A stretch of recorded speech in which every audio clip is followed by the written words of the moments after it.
Hi friends, welcome to Saranya வீட்டு சமையல். நான் இன்றைக்கி இட்லி மாவு எப்படி அரைக்கிறதுங்கிறத சொல்ல போகிறேன்.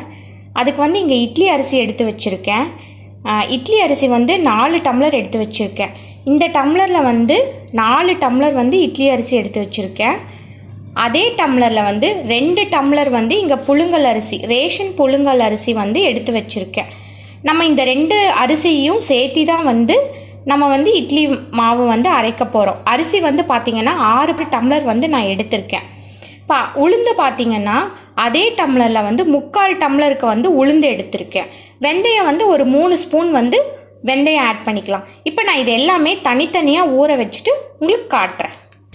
இப்போ பார்த்தீங்கன்னா நான் எல்லாமே தனித்தனியாக ஊற வச்சுட்டேன். இது எல்லாமே ஒரு 5 மணி நேரம் நல்லா ஊறணும். ஊறினதுக்கப்புறம் தான் நம்ம மாவு ஆட்டணும். நான் மாவு ஆட்டும் போது நாம் பார்க்கலாம்.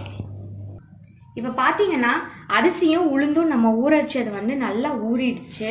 இது நல்லா ஒரு 5 மணி நேரம் ஊறியிருக்கு. இப்போ வாங்க மாவு ஆட்டுறதுங்கிறது பார்க்கலாம். ஃபஸ்ட்டு உளுந்து தான் போடணும் எப்பயுமே. இந்த உளுந்து நல்லா உபரி ஆகும் என்னோட உளுந்து. அதனால் நான் 3/4 டம்ளர் தான் நான் இதை எடுத்திருக்கேன். இப்போ வாங்க இது எப்படி அரைக்கிறதுங்கிறத பார்க்கலாம். கொஞ்சம் தண்ணி தெளித்து விட்டுக்கோங்க. உளுந்து ஒரு 15 நிமிஷம் ஆட்டினாலே போதும். இப்போ மாவு நல்லா போட்டு ஒரு 10 நிமிஷம் ஆயிடுச்சு. நான் 1/4 டம்ளர் அளவுக்கு தண்ணி ஊற்றினேன். மாவு பார்த்தீங்கன்னா இந்த அளவுக்கு உங்களுக்கு நல்லா இலக்கமாக இருக்கணும். நல்லா கெட்டியாக இருந்துச்சுன்னா இட்லி ரொம்ப ஹார்ட் ஆயிடும். இந்த அளவுக்கு இலக்கமாக இருக்கணும். அப்புறம் இன்னொரு ட்ரிக் என்னன்னு பார்த்தீங்கன்னா, நீங்கள் இப்படி கொஞ்சம் மாவு கையில் எடுத்து இப்படி ப்ரெஸ் பண்ணி இப்படி பண்ணிங்கன்னா உங்கள் கையில் நிறைய பபிள்ஸ் தெரியணும். பபிள்ஸ் தெரிஞ்சிச்சுன்னா அதுதான் உளுந்து அரைக்கிறதுக்கு கரெக்டான பதம். இப்போ பாருங்கள், உளுந்து நல்லா ஆட்டிருச்சு. நல்ல மாவு பொங்கிட்டு வருது. நல்லா போதும். ஒரு 15 நிமிஷம் நீங்கள் அரைச்சாலே போதும். அதுவே கரெக்டான பதம் தான். அப்புறம் ரொம்ப உளுந்து அரைச்சிங்கன்னா உங்களுக்கு இட்லி வத்தி போயிடும். இட்லி உசுன்னு வராது, வத்தி. இப்போ நான் மாவு இதை எடுத்துட்டு காட்டுறேன்.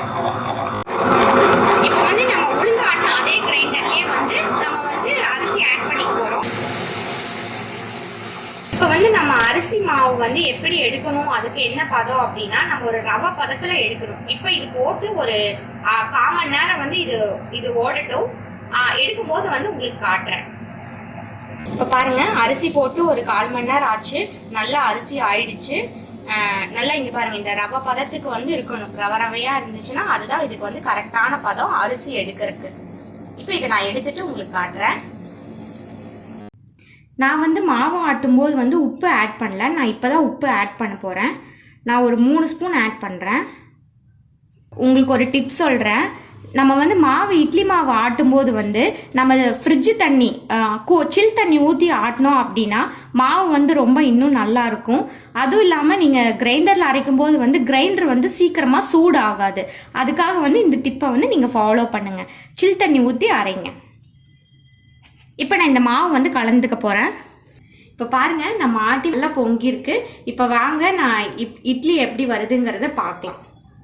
எப்பயுமே இட்லி ஊற்றும் போது நல்லா சூடானதுக்கப்புறம் இட்லி தட்டு வைங்க. அப்போ தான் சீக்கிரமாக வேகும். இப்போ நான் இட்லி தட்டில் ஊற்றிட்டேன். தண்ணியும் நல்லா சூடாயிடுச்சு. சிம் பண்ணிவிட்டு இந்த தட்டை எடுத்து வச்சிடலாம். ஒரு 5 to 10 மினிட்ஸில் இட்லி குக் ஆகிடும். இப்போ இட்லி நல்லா வெந்துருச்சு. இப்போ நான் இதை எடுத்துகிட்டு உங்களுக்கு காட்டுறேன். பாருங்கள், இட்லி நல்லா ரெடி ஆகிடுச்சு. இதில் நீங்கள் சொன்னால் மட்டும்தான் தெரியும் நீங்கள் ரேஷன் அரிசி மிக்ஸ் பண்ணியிருக்கீங்கன்ட்டு. இந்த மாதிரி மெத்தடில் நீங்கள் செஞ்சு பார்த்துட்டு ட்ரை பண்ணிவிட்டு எப்படி இருக்குன்னு உங்கள் ஃபீட்பேக்ஸ், கமெண்ட்ஸ் எனக்கு சொல்லுங்கள். மறக்காமல் என் சேனலை சப்ஸ்கிரைப் பண்ணுங்கள், கமெண்ட் பண்ணுங்கள்.